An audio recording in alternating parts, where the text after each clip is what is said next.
Hello everyone, welcome to my YouTube channel. आज की class में हमारा टॉपिक है विद्युत वितरण लाइनें। विद्युत वितरण केंद्रों में कितने प्रकार की लाइनों को स्थापित किया जाता है?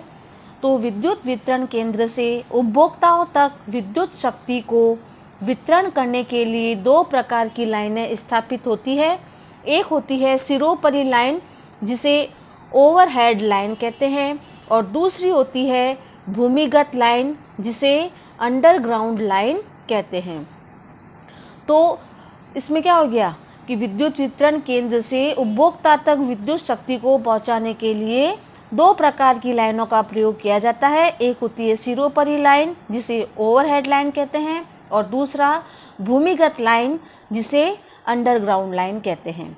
सिरोपरि लाइन होती है वह दो प्रकार की होती है। एक होती है क्षैतिज लाइन, जिसे हॉरिजॉन्टल लाइन कहते हैं, और दूसरी होती है ऊर्ध्व लाइन, जिसे वर्टिकल लाइन कहते हैं। अब सिरोपरि लाइन होती क्या है? यह लाइन खंभों पर स्थापित की जाती है। सिरोपरि लाइन होती है, उसको कहाँ पर स्थापित करते हैं? खंभों के ऊपर स्थापित की जाती है। और यह लाइन होती है, वह कितने प्रकार की होती है? दो प्रकार की होती है। एक होती है क्षैतिज और दूसरी कौन सी होती है? ऊर्ध्व लाइन। अब इन दोनों के बारे में देखते हैं कि क्षैतिज और ऊर्ध्व लाइन कहाँ पर स्थापित की जाती है और इनका डायग्राम कैसे होता है, उसके बारे में बताते हैं। क्षैतिज लाइन, हॉरिजॉन्टल लाइन क्या होती है? इस प्रकार की लाइन में जो तार होते हैं एक दूसरे के क्षैतिज तल में स्थापित किए जाते हैं, और इसका उपयोग होता है निम्न, मध्यम, उच्च और अति उच्च वोल्टेज की सभी सीमाओं की जो वोल्टेज की रेंज होती है उसके अंतर्गत किया जाता है। निम्न वोल्टेज कौन सा होता है? 250 वोल्ट। मध्यम वोल्टेज होगा आपका 650 वोल्ट। उच्च वोल्टेज होता है 33 किलो वोल्ट, और अति उच्च जो वोल्टेज होता है वह 33 किलो वोल्ट से अधिक होता है। तो इस प्रकार की जो वोल्टेज रेंज की सीमा होती है वहाँ पर हॉरिजॉन्टल लाइन यानी क्षैतिज लाइन का प्रयोग किया जाता है। ये इसका डायग्राम है हॉरिजॉन्टल लाइन का। ये देखो, इसके अंदर इसकी लाइन है, ये इसमें इंसुलेटर लगे हुए हैं और ये पोल है, और इसके ऊपर ये वाली है जो ये क्रॉस आर्म होती है। सेकंड है आपकी वर्टिकल यानी ऊर्ध्व लाइन। इस प्रकार की लाइन में जो तार होते हैं एक के ऊपर एक क्रम में स्थापित किए जाते हैं, एक के ऊपर एक क्रम में स्थापित करते हैं। और इस प्रकार की जो लाइन होती है उसमें खंभों की ऊंचाई होती है वो क्या होती है? अधिक रखनी पड़ती है, और ये केवल निम्न और मध्यम वोल्टेज की सीमा की लाइन के लिए प्रयोग में ली जाती है। निम्न वोल्टेज 250 वोल्ट और मध्यम वोल्टेज 650 वोल्ट, इस तक की जो वोल्टेज की सीमा होती है उसकी लाइन के ऊपर ये जो वर्टिकल लाइन होती है उसका यूज़ किया जाता है। ये इसका डायग्राम आपको बताया गया है। ये पोल है और इसके ऊपर ये इंसुलेटर लगे हुए हैं, और ये एक के ऊपर एक है वो तार एक दूसरे के ऊपर स्थापित किए हुए होते हैं। क्षैतिज लाइन और वर्टिकल लाइन के बारे में। दूसरी प्रकार की जो लाइन होती है वो होती है भूमिगत लाइन, जिसे अंडरग्राउंड लाइन कहते हैं। यह लाइन उद्योगशालाओं में स्थापित की जाती है, और यह 11 केवी तक ही स्थापित की जाती है। केवी की फुल फॉर्म किलो वोल्ट, और यह सुरक्षित और दीर्घ काल तक उपयोग में ली जाने वाली लाइन होती है। नेक्स्ट है सिरोपरि लाइन में प्रयुक्त सामग्री। सिरोपरि लाइन का मतलब ओवरहेड लाइन के अंदर कौन कौन से मटेरियल को यूज में किया जाता है, उन कौन कौन से मटेरियल की आवश्यकता होती है उसके बारे में पढ़ते हैं। तो सिरोपरि लाइन में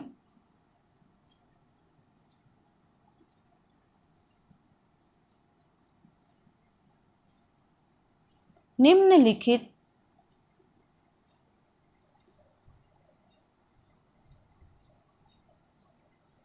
सामग्री की आवश्यकता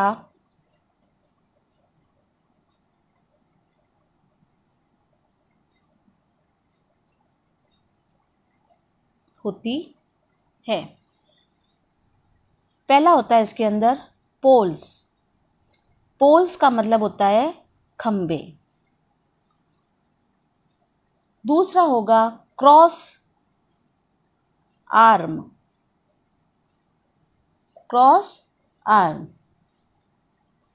तीसरी जो सामग्री होती है वह होती है लाइन इंसुलेटर। चौथा इसका जो आवश्यक सामग्री होती है वो होगी वायर, यानी तार। कौन कौन सी इसमें तार का प्रयोग किया जाता है। अगला होगा स्टे रॉड और स्टे वायर। स्टे रॉड तथा स्टे वायर। अगला होगा गार्डिंग। गार्डिंग होती है एक सुरक्षा युक्ति के रूप में होती है। सातवां इसका पॉइंट होती है वो होगा क्लैंप तथा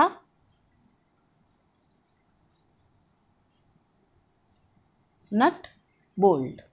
तो सिरोपरी लाइन के अंदर ये सामग्रियों की कुछ आवश्यकता होती है। वो सामग्री होती है, पहले तो होगी आपके पोल्स, कितने प्रकार के इसमें खंभों का या पोल्स का प्रयोग किया जाता है, cross arm, line insulator, wire, stay rod या स्टे वायर। अगला होगा इसमें गार्डिंग या क्लैंप और नट बोल्ट। तो इन सामग्रियों का उपयोग ओवरहेड लाइन में किया जाता है। फर्स्ट अपन लेते हैं इसमें पोल्स। पोल्स का मतलब हिंदी में उसको अपन बोलते हैं खंबे। अब सिरोपरी लाइन में जो खंबे होते हैं वह क्या होती है, निम्न प्रकार के इसमें अपन पोल्स का यूज़ करते हैं। और विद्युत लाइन की स्थापना में ये पोल होता है वह एक महत्वपूर्ण इसका भाग होता है। सिरोपरी लाइन की स्थापना का यह एक महत्वपूर्ण भाग होता है। यह अनेक प्रकार के होते हैं, अनेक प्रकार के होते हैं। इसमें पहला अपन सबसे पहला देखते हैं वुडन पोल, जिसे लकड़ी का खंभा, इंग्लिश में बोलेंगे इसको वुडन पोल। वुडन पोल सबसे पहला अपन देखते हैं लकड़ी का खंभा क्या होता है। इसका जो उपयोग होता है वह अस्थायी लाइन की स्थापना के लिए पहाड़ी क्षेत्रों में किया जाता है। तो अस्थायी लाइन की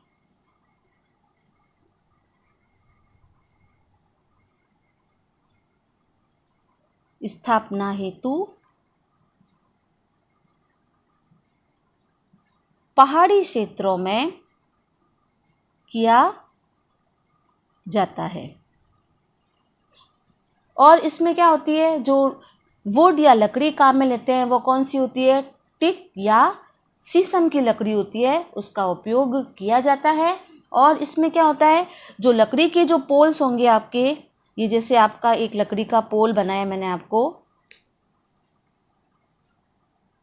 इसके ऊपर एक क्रॉस आर्म आपके जैसे लगी हुई है ये,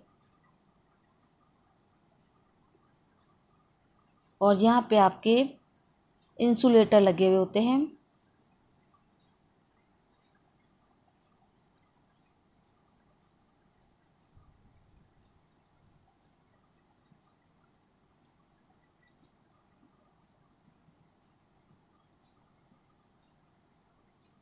ये आपका क्या हो गया, एक पोल हो गया, वुडन टाइप का पोल है। ये देखो इस टाइप का। इसमें क्या होता है कि दो जो पोल होते हैं, दो पोल्स के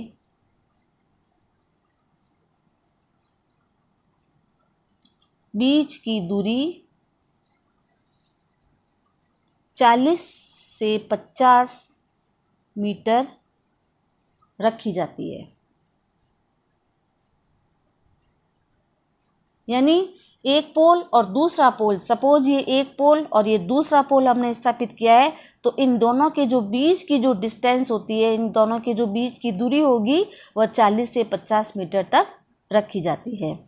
ये कौन सा हो गया आपका वुडन पोल ये अस्थायी लाइन की स्थापना हेतु पहाड़ी क्षेत्रों में इसको स्थापित किया जाता है। और इसमें क्या होता है, इसमें जो लकड़ी काम में लेते हैं वह कौन सी होती है, टिक अथवा शीशम की बनी जाती है। और इसमें जो दो पोल्स होते हैं, इन दोनों पोल के जो बीच की दूरी होती है वह कितनी रखी जाती है, 40 से 50 मीटर तक रखी जाती है।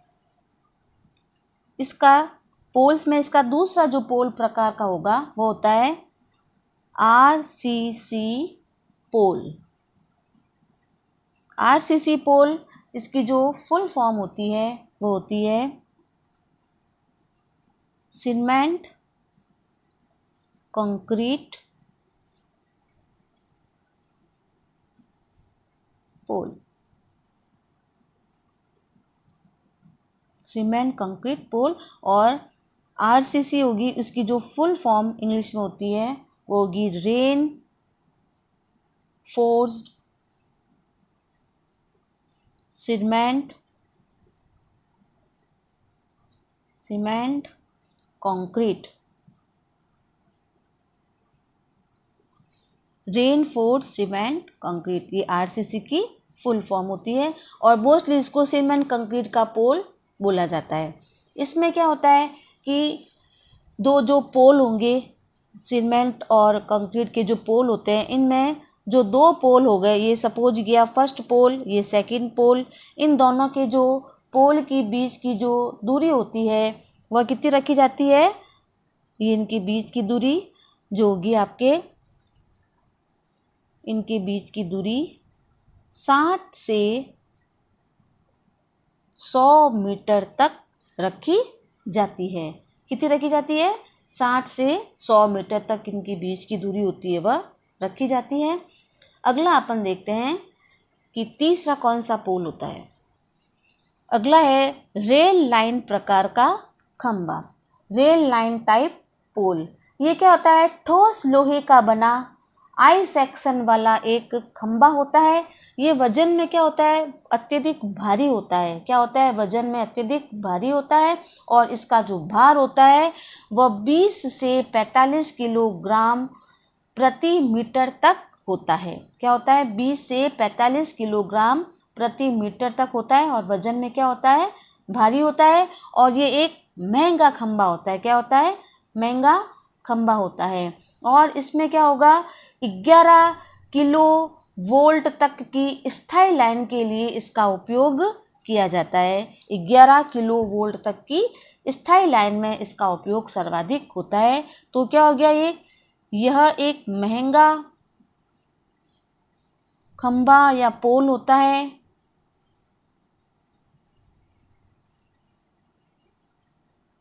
वजन में भारी होता है। वजन में क्या होता है, भारी होता है।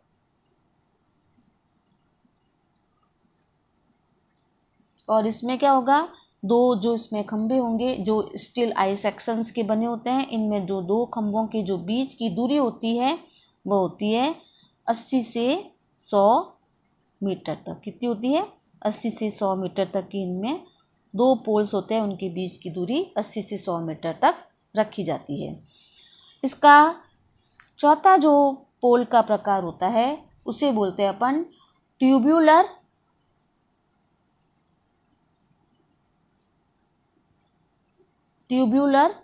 खंबा या ट्यूब्यूलर पोल। ये पोल क्या होता है, इसका जो खंबा होता है, इसका जो व्यास होता है वह क्या होता है, नीचे से ऊपर की ओर चलता है। इसमें क्या व्यास होगा, नीचे की ओर तो क्या होता है, अधिक होता है। और जैसे जैसे ये ऊंचाई की तरफ बढ़ता है, ऊपर की तरफ बढ़ता है, इसमें जो इसका जो व्यास होता है वह कुछ दूरी के बाद क्या होता है, घटता रहता है। स्ट्रीट लाइटिंग में इसका प्रयोग ज़्यादातर किया जाता है। कहाँ पर किया जाता है, स्ट्रीट लाइट में। तो वापस इसको बताती हूँ कि जो ट्यूबुलर पोल होता है, ट्यूबुलर जो खंबा होता है, इसका जो व्यास होता है वह नीचे की तरफ तो क्या होता है आपका, जैसे ये हो गया ये ट्यूबुलर पोल इस टाइप का, इसका जो व्यास होता है नीचे की तरफ तो अधिक होता है। और जैसे जैसे ये पोल अपना, जैसे डायग्राम बता रही हूँ मैं आपको, जैसे जैसे ये ऊंचाई की तरफ बढ़ेगा, इसका जो व्यास होता है वह क्या हो जाएगा, कम होता रहता है। इसका जो व्यास क्या होगा, कम होता रहता है। ये देखो इसका डायग्राम इस तरह से होता है।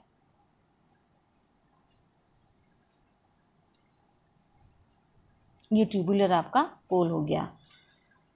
नीचे की तरफ इसका व्यास ज़्यादा और जैसे जैसे ऊपर की तरफ बढ़ता है इसकी जो व्यास होती है वो कम होता जाता है। और इसमें क्या होता है, ट्यूबुलर जो खंभे होते हैं इनमें जो दो खंभों के जो बीच की दूरी होती है वह कितनी होती है, 50 से 80 मीटर तक। कितनी होती है, 50 से 80 मीटर के बीच में इनमें दो खंभों की जो बीच की दूरी होती है वह रखी जाती है। अगला है आपका टॉवर। ये तो सबको पता ही है टॉवर का।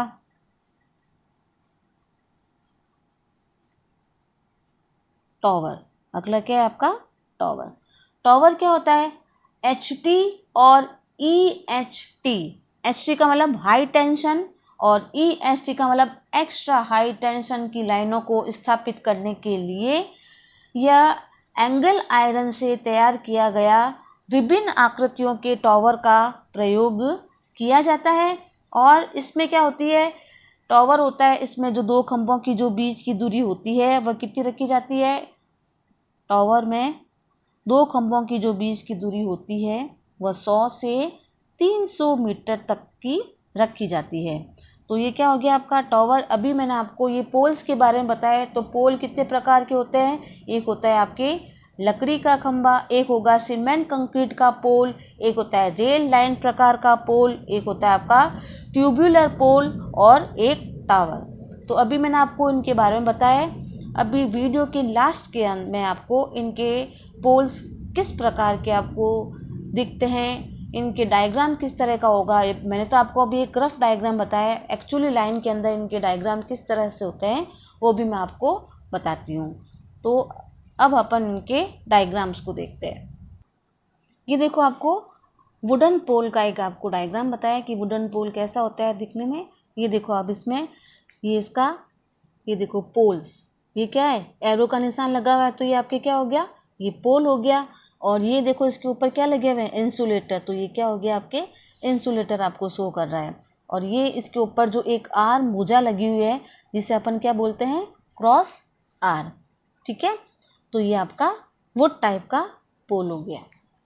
ये सिर्फ मैं आपको डायग्राम बता रही हूँ, इसकी थ्योरी मैंने अभी आपको पहले वाले वीडियो में भी बताई है। ये देखो ट्यूबुलर पोल का डायग्राम।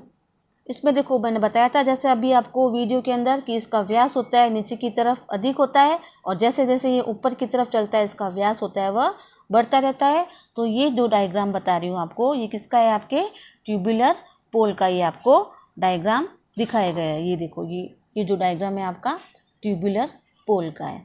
और इसमें क्या होता है कि जो ट्यूबुलर पोल होता है इसके अंदर जो दो पोल स्थापित किए जाते हैं उनके जो बीच की दूरी होती है वह कितनी रखी जाती है, 50 से 80 मीटर तक रखी जाती है। ये देखो इसका व्यास नीचे से देखो अधिक है, जैसे जैसे ऊंचाई की तरफ जा रहा है इसका व्यास ऊपर की तरफ बढ़ते बढ़ते क्या हो जाता है, कम हो जाता है। और स्ट्रेट लाइट में इसका उपयोग किया जाता है। ये देखो रेल लाइन का जो पोल है ये आपको इस डायग्राम के अंदर बताया गया है कि रेल लाइन का पोल कैसे स्थापित किया जाता है। ये देखो इसके अंदर ये इसका पोल बताया गया है आपको आई सेक्शन के आधार पर। ये देखो इसमें आई बना हुआ है, ये देखो ये इसका पोल बताया हुआ है आपको ये पूरा। और ये इसकी है, ये इसमें देखो ये जो लाइन बता रही है आपको ये आपकी इसकी क्रॉस आर्म होती है। क्या होती है, क्रॉस आर्म। और उसके बाद इसमें जो ये आपके लगे हुए हैं ये देखो ये इसके इंसुलेटर लगे हुए हैं, ठीक है। तो ये आपके रेल लाइन प्रकार का पोल हो गया। ये आरसीसी का पोल बताया गया आपको, देखो डायग्राम के अंदर आरसीसी की full form reinforced cement concrete. ये देखो आपको पूरा एक पोल का डायग्राम बताया हुआ है, ठीक है। इसमें ये देखो वापस ये है क्रॉस आर्म, ये इसके ऊपर इंसुलेटर्स लगाए हुए हैं, ये देखो इसमें इस टाइप से। तो ये आपका आरसीसी पोल हो गया। अब इसमें अब क्या होगा, इंसुलेटर कौन कौन से होते हैं, इंसुलेटर के कितने प्रकार होते हैं, इंसुलेटर कहाँ पर और किस तरह से यूज़ किए जाते हैं वो नेक्स्ट वीडियो में मैं आपको बताऊंगी। अभी आपको पोल्स के बारे में बता रही हूँ। तो इनके डायग्राम को आप देख करके समझ सकते हो कि कौन सा ये सीमेंट कंक्रीट का है, लकड़ी का पोल कैसा होता है, टॉवर किस टाइप का होता है और ट्यूबुलर पावर, ये ट्यूबुलर जो टॉवर होता है या ये ट्यूबुलर जो पोल होता है वह किस प्रकार से आपको डायग्राम के अंतर्गत दिखाई देता है। तो मैंने अभी आपको कुछ इमेजेस दिखाई है, तो इससे आपको पता लग जाएगा कि ये टावर होता है या ये पोल्स होते हैं वह दिखने में कैसे होते हैं, इनके ऊपर क्रॉस आर्म कैसे होती है, जो बाकी की जो इसमें अपने जो सिरोपरी लाइन होती है, ओवरहेड लाइन होती है, इसमें जो अपन सामग्री को काम में लेते हैं, नेक्स्ट वीडियो के अंदर अपन उसमें देखेंगे कि इसमें क्रॉस आर्म क्या होती है, इंसुलेटर क्या होता है, इसमें स्टे रॉड और वायर का यूज़ कैसे किया जाता है, किस प्रकार के वायर का इसमें प्रयोग किया जाता है, वो नेक्स्ट वीडियो के अंदर इसको अपन पढ़ेंगे। आज की क्लास में जो मैंने आपको बताया वीडियो, तो उस वीडियो को आप अच्छी तरह से देखें। आज की क्लास यहीं पे समाप्त करती हूँ। वीडियो को देखने के लिए बहुत बहुत धन्यवाद। जो भी स्टूडेंट्स इस चैनल के साथ, टेक एजुकेशन चैनल है, इस चैनल से जो भी स्टूडेंट जुड़े हुए हैं तो इस चैनल को सब्सक्राइब, लाइक और शेयर करें ताकि आपको नोटिफिकेशन प्राप्त होता रहेगा। और इसमें जो MCQs होंगे वो भी मैं आपको चैप्टर समाप्त होने के बाद आपको इसकी जो MCQs इम्पोर्टेंट हैं वो भी मैं आपको डालती रहूँगी।